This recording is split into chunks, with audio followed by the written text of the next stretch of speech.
It was 1852, and the tenuous strands of the Compromise of 1850 were barely holding the nation together. Franklin Pierce appeared to be the perfect feel-good candidate. He was a Northern Democrat with strong ties to the South. Voters in both regions thought Pierce would bring balance and peace to the nation. He was known by everybody, everybody knew him, everybody liked him. That's how he got nominated to begin with. There wasn't anybody who didn't like him.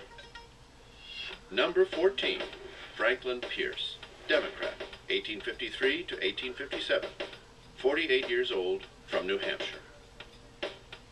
Franklin Pierce was practically handed the presidency because he was offensive to no one.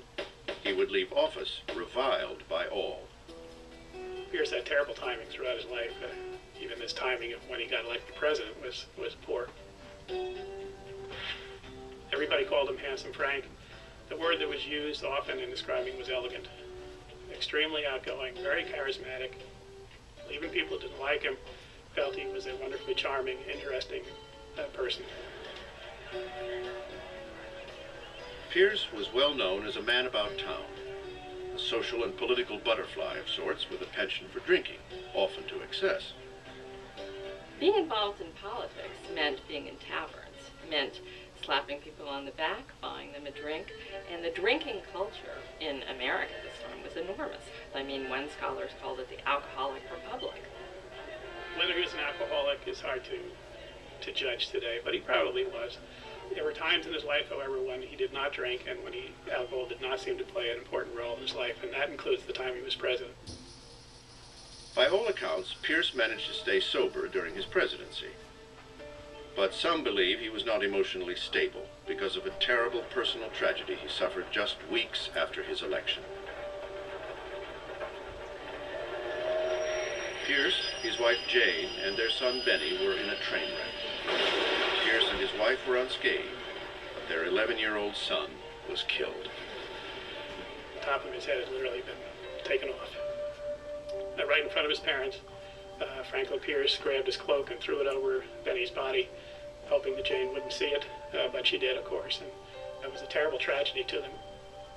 Pierce and his wife had already lost 2 other children to disease. Benny was their last surviving child. To have your remaining son, the light of your life, Benny, killed in front of your eyes in a train accident, who could imagine the horror that that would instill in anyone?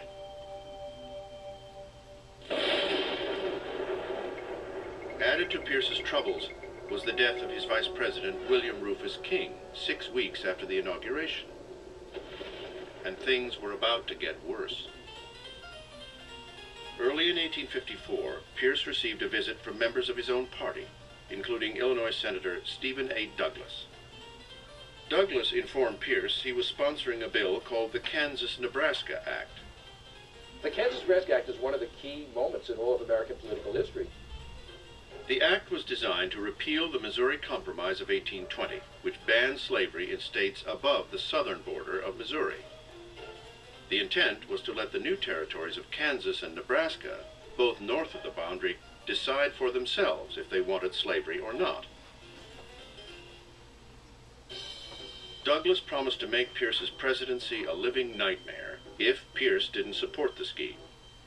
The president should have said, no, you're opening a can of worms, a hornet's nest, but no, Pierce is weak, Pierce can be bullied, and Douglas forces him basically to say, okay, the administration will support this.